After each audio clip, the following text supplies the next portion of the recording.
오늘 세 명의 사람과 주님이 나누신 대화입니다. 어떤 사람은 자기가 먼저 예수님을 따르겠다고 나온 사람도 있고, 또 다른 두 사람은 예수님이 먼저 나를 따르라고 말씀하실 때 그들이 반응했고, 거기에 대해서 다시 주님이 깨우쳐 주신 말씀입니다.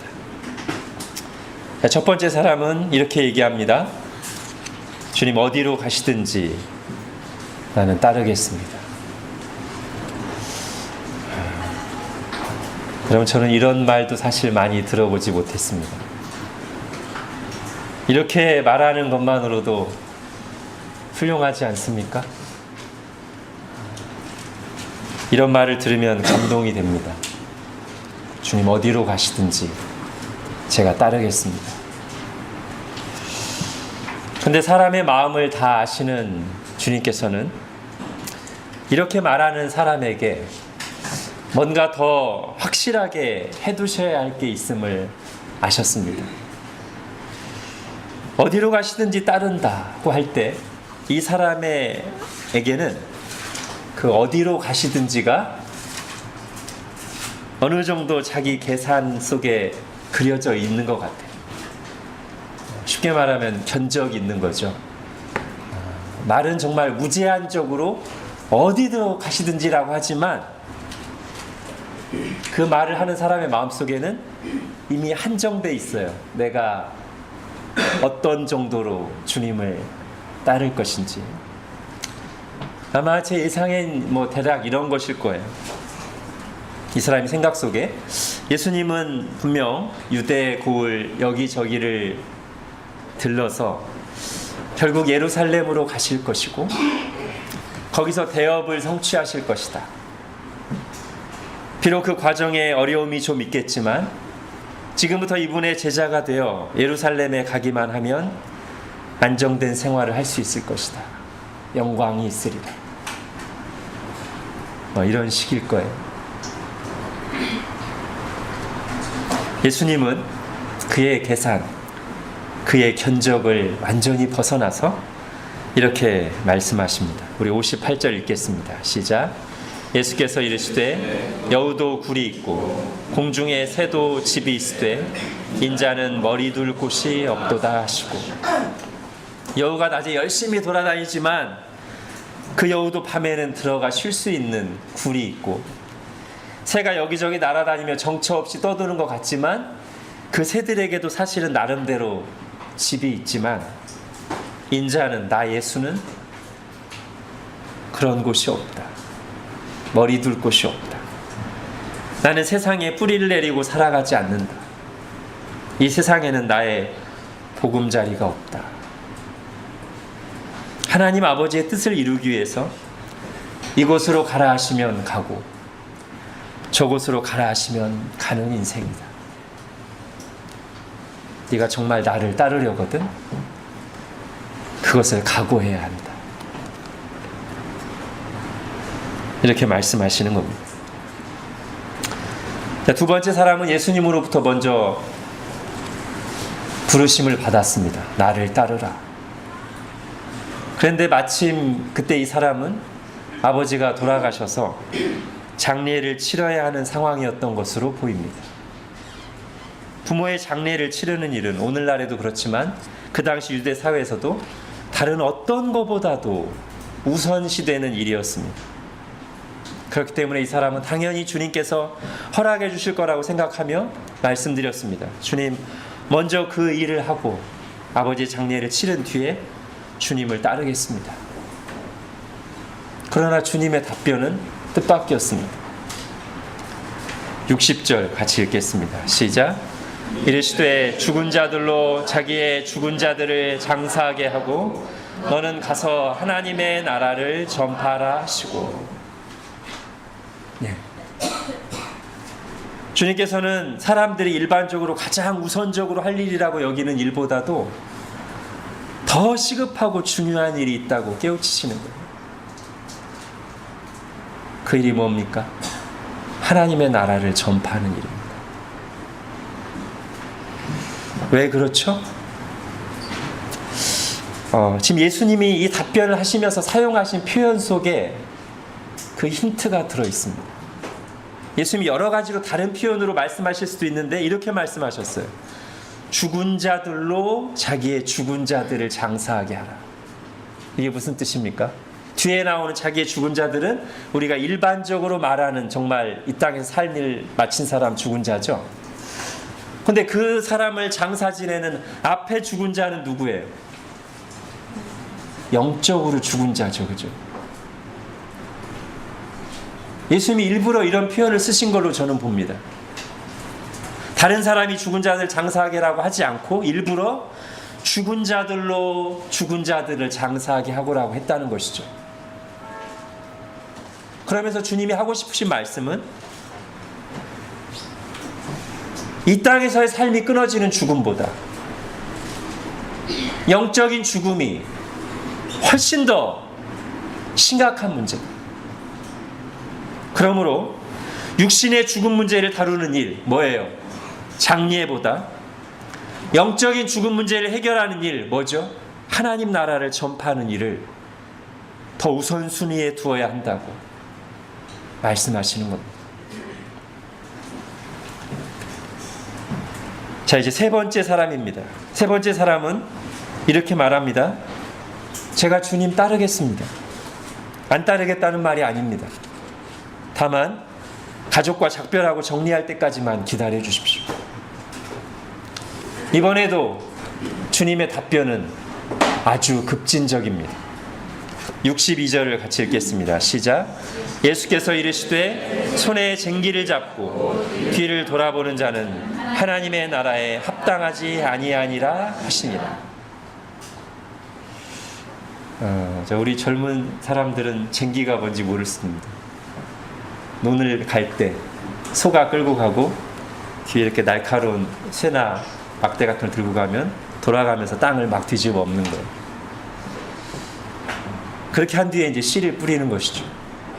밭고랑을 만드는 건데, 그럼 쟁기를 들고 가다가 무슨 일이 있다고 뒤를 돌아보면, 무슨 소리가 날 때마다 뒤를 돌아보면 이게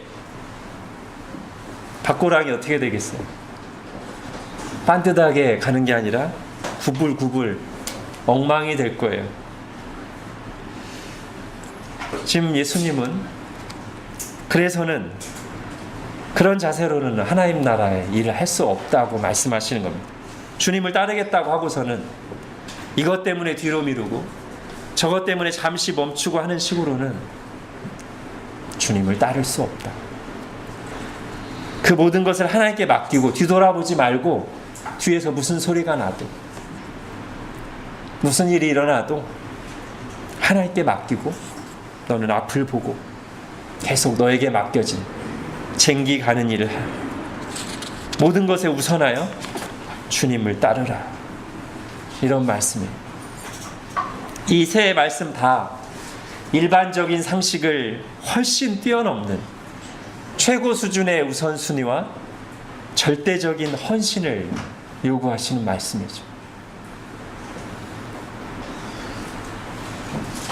아이러니컬하게도 이 절대적인 헌신을 요구하시는 말씀을 이해하는데 상대성 이론이 도움을 주는 것 같습니다. 상대성 이론을 제가 과학으로 말하면 너무 복잡하니까 그것을 일상에 적용해서 쉽게 설명하면 이런 것이죠. 똑같이 5분이라는 시간인데 그거는 절대적인 시간이에요. 기계로 맞춰놓고 딱딱딱 줄어들었다 커졌다는 시간이에요. 정확히 절대적인 시간 5분인데 자기가 좋아하는 일을 하거나 사랑하는 사람과 있을 때는 그 5분이 단 몇 초처럼 짧게 느껴지고, 반대로 정말 벗어나고 싶은 자리에 있거나 너무 하기 싫은 일을 할 때는 그 5분이 1시간처럼 길게 느껴질 수 있다. 상대성 이론이죠. 일상에 적용된. 오늘 말씀에 나오는 이 주님의 절대적인 헌신의 요구가 어떤 사람에게는 너무나 과격하고 지나치고 부담스러운 말씀으로 여겨질 수 있지만 내가 왜 이래야 되나? 그럴 수 있지만 또 다른 사람에게는 똑같은 주님의 이 말씀이 비록 힘들지만 마땅히 아멘으로 화답하고 순종해야 될 말씀으로, 도전을 주는 말씀으로 들릴 수 있다는 것이죠. 아, 그렇구나. 아, 이렇게 주님을 따라야 되는 것이구나.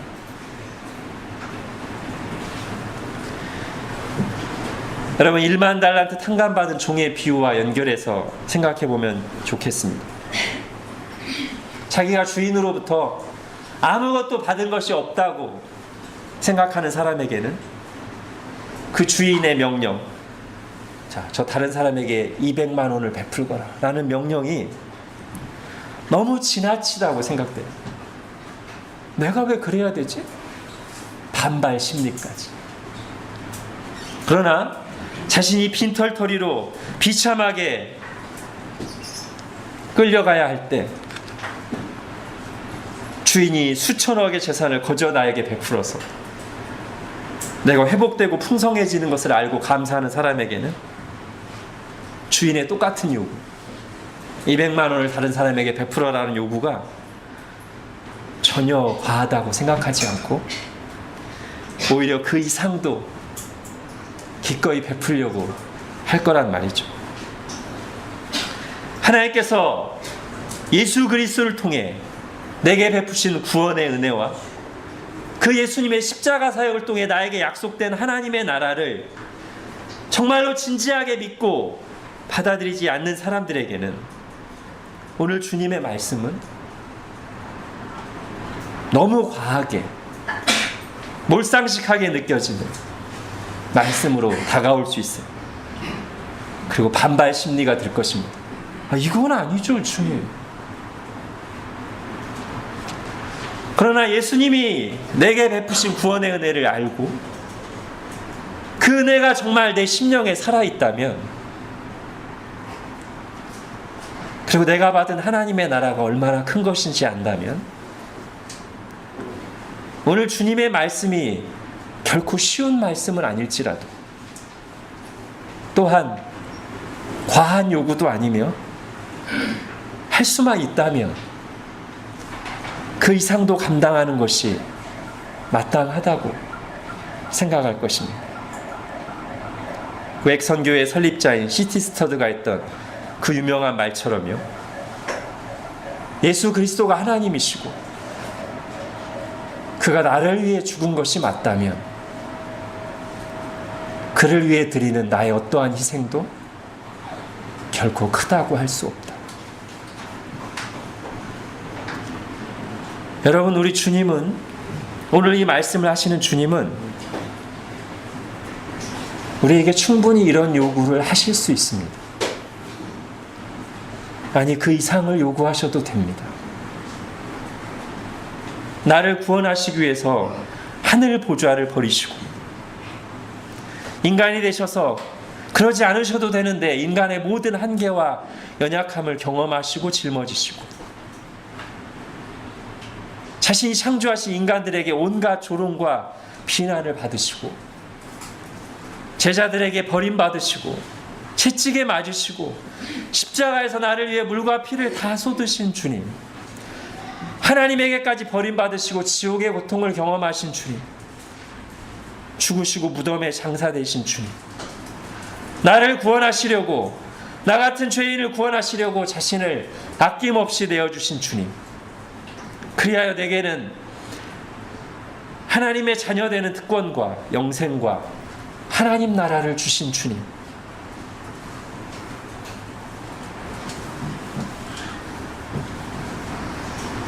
주님, 오늘 말씀보다 더한 것을 제게 요구하셔도 됩니다.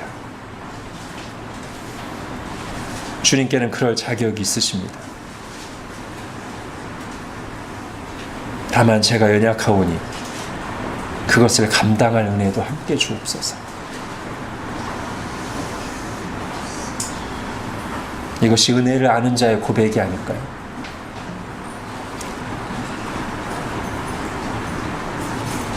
또 다른 웩선교사 한 분만 더 얘기하겠습니다.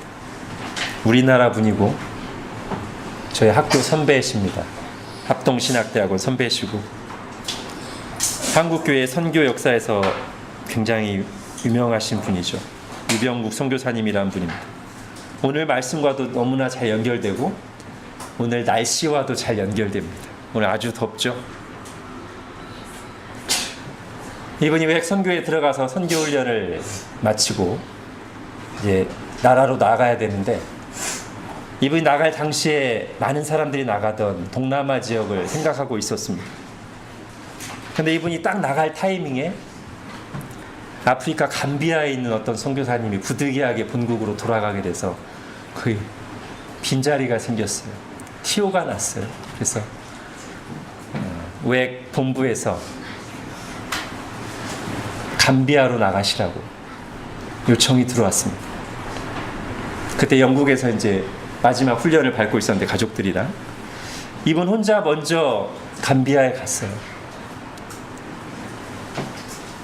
그 당시 선교 열정에 불붙어 있었지만 너무 더운 거예요. 실내 온도가 40도고 실외는 50도. 이분 표현에 의하면 그냥 더운 게 아니라 불이었어요. 3주간 감비아 정탐 여행으로 와 있는 동안 하나님께 호소하고 다짐했습니다. 하나님, 여기는 아닙니다. 선교를 하더라도 사람이 살 수는 있어야 할 거 아닙니까? 저 혼자라면 모를까? 그때 딸이 2분 계셨는데 6살, 7살이었습니다. 그렇게 안 가려고 다짐을 하고 영국으로 돌아가는 비행기를 타고 오는데 하나님 육성이 들린 건 아니고요. 근데 너무나 선명하게 이런 생각이 마음을 쳤대요. 너는 지금 비행기로 7시간이면 가지만 100여 년 전에 한국에 온 선교사님들은 5개월간 비바람과 풍랑을 맞으며 한국에 와서 헌신했다. 이 말씀을 이게 마음속에 하나님의 음성처럼 떠오르는데 이분이 단순한 분이시라 그대로 또 순종을 했습니다. 알았어요, 주님. 제가 오겠습니다. 그리고서는 7시간 내내 비행기 타고 영국에 간 7시간 내내 눈물이 비 오듯 쏟아지는 영국에 있는 가족들 생각하니까 이 감비아에 와야 될 아내와 6살, 7살 딸을 생각하니까 비 오듯 눈물이 쏟아졌다는 거예요. 이 외국 선교사님들이 자주 인용하시는 성경 구절이 있습니다. 오늘 62절입니다. 손에 쟁기를 잡고 뒤를 돌아보는 자는 하나님의 나라에 합당하지 아니하니라. 그리고 그렇게 하는 가장 큰 이유는 예수님의 은혜 때문이죠. 예수님이 자신을 내어주신 사랑 때문입니다. 사실 오늘 본문에서 주님이 말씀하시는 이 최고의 우선순위와 절대적인 헌신을 요구하시는 말씀은 오늘 본문에만 있는 게 아닙니다. 성경 전체 일관된 가르침입니다. 몇 구절만 찾아보겠습니다. 핸드아웃 보십시오. 마태복음 13장입니다. 하나님 나라 비유에 나올 유명한 말씀이죠. 같이 읽겠습니다. 시작. 천국은 마치 밭에 감춘 보화와 같으니 사람이 이를 발견한 후 숨겨두고 기뻐하며 돌아가서 자기의 소유를 다 팔아 그 밭을 사느니라. 예, 밭에서 발견한 이 보화는, 이 천국은 이 사람이 평생 추구하며 얻은 모든 것들보다 비교할 수 없이 값진 거라. 그래서 내게 있는 것을, 모든 것을 팔아서 그것을 얻는 것이 손해나 아까운 것이 아니라 여기 보면 기뻐하며 돌아가서 자기의 소유를 다 팔아. 그렇게 해서 이 보화를 얻을 수 있다는 것이, 내가 이 보화를 추구할 수 있다는 것이 너무나 기쁜 일이라는 것이죠. 첫째 되는 계명에서도 마찬가지입니다. 마태복음 21장 읽겠습니다. 시작. 예수께서 이르시되 내 마음을 다하고 목숨을 다하고 뜻을 다하여 주 너의 하나님을 사랑하라 하셨으니 이것이 크고 첫째 되는 계명이에요. 네. 어쩌면 오늘 주님이 이 세 사람에게 하신 말씀은 방금 읽은 하나님 나라 비유와 이 첫째 되는 계명을 실제로 적용한 것에 불과한 것일 수 있습니다. 마음을 다하고 목숨을 다하고 뜻을 다하여 너의 하나님을 사랑하라를 적용한 것이고, 천국은 모든 것을 다 팔고도 기뻐하며 소유할 만한, 추구할 만한 최고 값진, 최우선순위에 있다는 것을 적용한 것이죠. 또 다른 곳에서도 예수님이 여러 번 같은 말씀하셨습니다. 누가복음 14장 보겠습니다. 무릇 내게 오는 자가 자기 부모와 처자와 형제와 자매와 더욱이 자기 목숨까지 미워하지 아니하며 능히 내 제자가 되지 못하고 누구든지 자기 십자가를 지고 나를 따르지 않는 자도 능히 내 제자가 되지 못하리라. 이게 우리 주님이 하신 말씀입니다. 그리고 정말로 예수님의 제자들은 문자 그대로, 의역 해석 아니라 문자 그대로 이렇게 예수님을 따랐습니다. 우리 마가복음 1장 같이 읽겠습니다. 시작. 예수께서 이르시되 나를 따라오라. 내가 너희로 사람을 낚는 어부가 되게 하리라 하시니 곧 그물을 버려두고 따르니라. 조금 더 가시다가 세베대의 아들 야고보와 그 형제 요한을 보시니 그들도 배에 있어 그물을 깁는데 곧 부르시니 그 아버지 세베대를 품꾼들과 함께 배에 버려두고 예수를 따르니라. 예. 부활 승천하신 예수님께서 극심한 박해 가운데 있는 교회에게 주신 말씀도 같은 내용입니다. 계시록 2장 10절 읽겠습니다. 시작. 너는 장차 받을 고난을 두려워하지 말라. 볼지어다 마귀가 장차 너희 가운데에서 몇 사람을 옥에 던져 시험을 받게 하리니 너희가 10일 동안 환난을 받으리라. 내가 죽도록 충성하라. 그리하면 생명의 관을 내게 주리라. 예. 지금 박해 때문에 죽게 생겼는데 주님이 하시는 말씀은 죽도록 충성하라. 이것은 앞에 나온 첫째 되는 계명과 일관된 말씀이죠. 내 마음을 다하고 목숨을 다하고, 그리고 누가복음 14장에 나오는 말씀과도 일치하는 말씀이죠. 더욱이 자기 목숨까지 미워하지 아니하며. 이것이 성경의 일관된 주님의 말씀입니다. 주님의 뜻입니다. 그리고 초대교회 수많은 신자들, 우리 믿음의 선배들은 이 말씀을 문자 그대로 따르기 위해 십자가에 매달리고 사자밥이 되고 고문을 당하고 참수를 당했습니다. 주님의 몸된 교회는 처음 생겨날 때부터 박해 아래 있었습니다.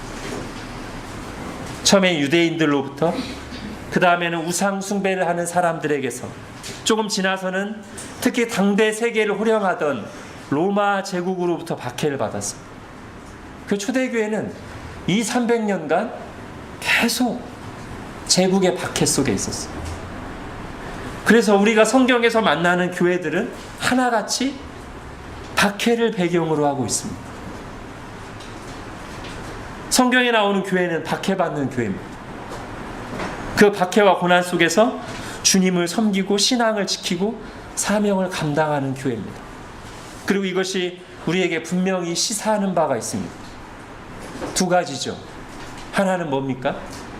그렇게 예수님 죽고 나서 미약하게 시작된 로마 제국의 박해 아래 있는 교회가 어떻게 잠깐도 아니고 200~300년간이나 로마 제국, 당대 최강대국인 로마 제국의 그 극혐을 당하고 박해를 받으면서도 사라지기는커녕 점점 커지고 성장하고 세계로 뻗어나갔는가? 이걸 통해서 하나님이 정말로 살아계시고 주님께서 당신의 교회를 지키시고 인도하신다는 것을, 세상이 어떻게 할 수 없는 교회라는 것을 보여주신 것이고, 또 하나는 바로 그것이 참된 신앙이라는 것. 그 무엇보다도 예수 그리스도를 우선순위에 두는, 목숨까지도 바칠 만큼 그 세상 무엇보다 누구보다 주님을 사랑하고 섬기는 것이 참된 신앙이라는 것을 보여주시는 것입니다. 그래서 성경이 기록될 때, 성경이 교회를 기록할 때 모든 교회의 배경이 박해받는 상황이었다는 것은 하나님의 분명한 뜻이 있다고 저는 생각합니다. 제가 성경 말씀에 근거하여 진실을 말씀드리겠습니다. 예수님을 믿고 따르는 길은 절대로 쉽지 않습니다. 은혜롭고 영광스러운 길이지만 쉽고 편한 길은 결코 아닙니다. 이 생명의 길은 좁고 험하여 찾는 사람이 적은 길입니다. 아무 생각 없이 각오 없이는 제대로 갈 수 없는 길입니다. 제가 이런 식으로 말씀드리는 것이 오늘 본문의 주님의 의도와 일치합니다. 왜냐하면 오늘 주님께서 이 말씀을 하시는 것은 단지 지식을 가르치는 것이 아닙니다. 나를 따르는 길은 이런 것이란다 라고 그냥 지식을 들려주는 것이 아니라 지금 이 세 사람에게, 그리고 이 세 사람에게 하시는 말씀을 듣는 이후에 모든 주님의 참된 신자들에게 비상한 각오를 요구하시는 말씀입니다. 너희가 나를 따르려고 하느냐? 쉬운 길이 아니다.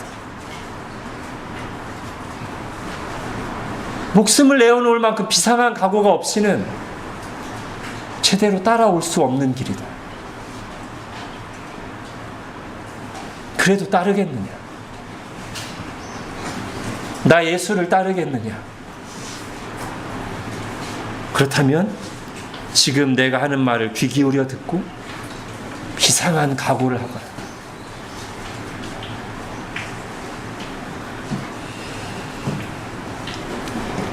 주님께서는 분명히 우리에게 나를 따르려거든 이렇게 비상한 각오와 결단이 있어야 된다고 말씀하시는데, 겟세마네 동산의 제자들처럼 이 말씀을 흘려보내고 정말 비상한 각오가 없이 이 세상에 발디디고 살다가는 우리는 거의 대부분 상황과 기분에 끌려다니게 됩니다. 이 정도의 우선순위는커녕 정말 주님이, 또는 주님과 교제하는 시간이, 말씀을 보고 기도하는 것이 삶의 최후순위로 가게 되는 지경까지도 올 수 있는 것이죠. 비상한 각오가 없이. 여러분, 우리는 다니엘의 모범을 정말 진지하게 생각해야 됩니다. 포로로 끌려간 바벨론 궁정 안에서 어떻게 이 힘없는 청년이 하나님의 말씀대로 살 수 있어요?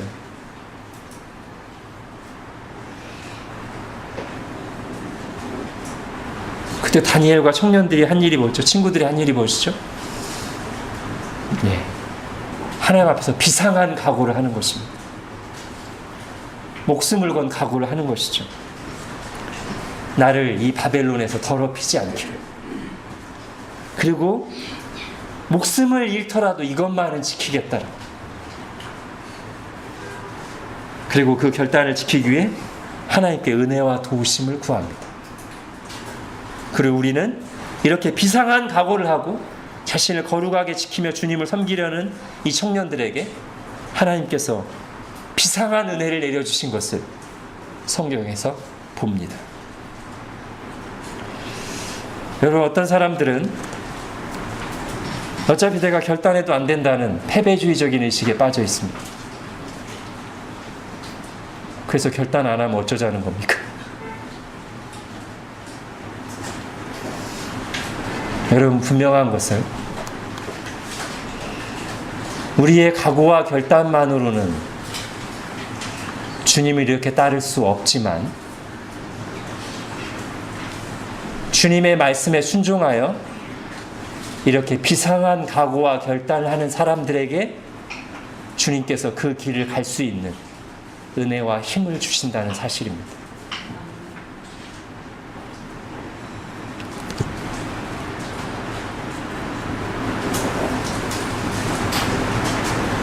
아주 간단하게 두 가지 적용만 하고 마치겠습니다. 다니엘이 자기를 더럽히지 않기로 결단했습니다. 그것으로 해서 어떤 비난과 어려움, 왕따, 손해 당하는 것을 감수하기로 하나님 앞에서 결단했습니다. 저는 이 시대야말로 정말 이런 결단이 필요하다고 생각합니다. 성적인 유혹으로부터, 음란으로부터, 음란에서 나를 더럽히지 않겠다는 결단. 특히 우리 청소년들과 청년들이 정말 이 유혹이 엄청날 겁니다. 비상한 각오가 필요합니다. 어른들도 마찬가지입니다. 저는 제 가까운 주변에서만도 얼마나 바람피는 얘기를 많이 듣는지 정말 심각합니다. 믿는 사람이라고 이런 유혹을 안 받겠습니까? 여러분, 비상한 각오가 필요합니다. 내가 음란물을 클릭하지 않으리라. 내가 음란하고 더러운 곳으로부터 나를 지키리라. 내가 음란한 곳에 가지 않으리라. 주님 도와주십시오. 비상한 각오가 필요합니다. 또 하나는 사실 저는 이 적용을 할까 말까 고민이 되었습니다. 왜냐하면 오늘 주님이 말씀하시는 것은 이런 건데 또 이 얘기를 하고 있어야 되나 해서 고민이 되었지만 그러나 꼭 필요한 적용이라고 생각됩니다. 그리고 여기서부터 오늘 말씀의 적용도 나올 수 있다고 생각하기 때문에 우리는 너무나 바쁘고 우리의 정신을 쏙 빼놓는 시대에 살고 있어서 매일 우리 주님과 말씀과 기도로 교제하기 위해서는 비상한 각오가 필요합니다. 비상한 각오가 필요해요. 주님, 제가 부끄럽지만 너무나 기초적인 신앙생활을 위한 결단을 합니다. 매일 조금이라도 성경 말씀, 하나님의 말씀을 읽고 묵상하고 주님의 교회를 위해 그리고 다른 사람들을 위해 기도하고자 결심합니다. 그걸 다른 어떤 것보다 최우선순위에 두고 주님과 동행하는 복을 누리기를 원합니다. 도와주십시오, 주님.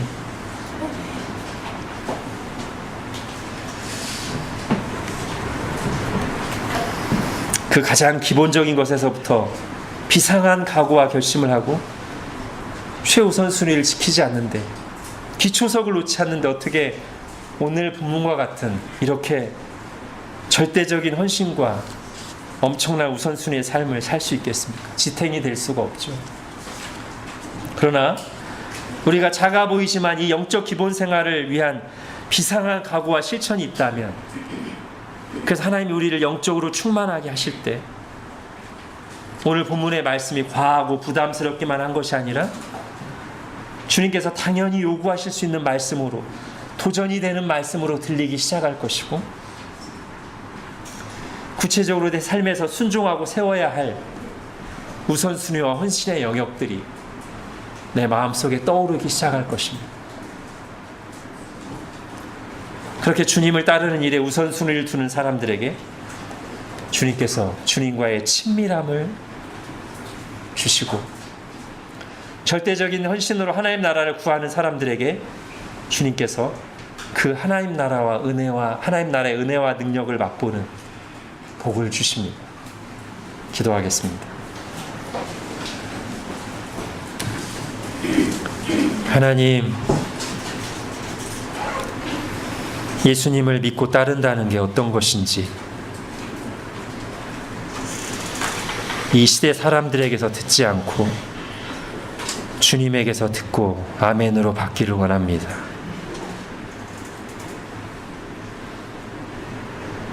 주님, 오늘 말씀하신 이 주님의 말씀을, 내게 베푸신 주님의 그 놀라운 은혜를 기억하면서 순종으로 따라가기를 결심합니다. 주님, 도와주십시오. 우리 가운데 비상한 각오가 있게 하시고, 비상한 각성이 있게 하여 주시고, 비상한 은혜를 내려주셔서 너무나 세속화되어 있는, 너무나 주님이 말씀하신 것과는 간격이 큰 이 시대에서 주님이 찾으시는 사람, 하나님께 마음을 드리고 최우선순위를 두고 절대적인 헌신으로 주님을 섬김으로 주님의 마음을 기쁘시게 하고 주님께서 부어주시는 은혜와 능력을 충만하게 맛보는 사람이 바로 제가 되게 하여 주옵소서. 우리가 되게 하여 주옵소서. 예수님의 이름으로 기도합니다. 아멘.